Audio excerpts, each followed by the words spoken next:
How to find your referral code in Treasure NFT. So to find your Treasure NFT's referral code, you'll need to access your account dashboard or the profile section on the platform. So here's a step-by-step guide. So first, log into your Treasure NFT account. So access the NFT platform and log into your credentials.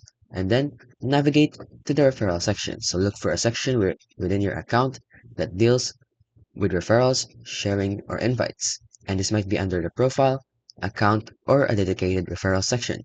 And then next step is locate your referral code link. So once you've found the referral section, you should see your unique referral code or a link that you can share with others. And lastly, you want to copy and share that code. So copy your referral code or link and share it with your friends so they can now use it when signing up or making purchase on Treasure NFT. And remember that the specific location of the referral code might vary slightly depending on the Treasure NFT platform design. But that is how you can find your junior referral code in Treasure NFT.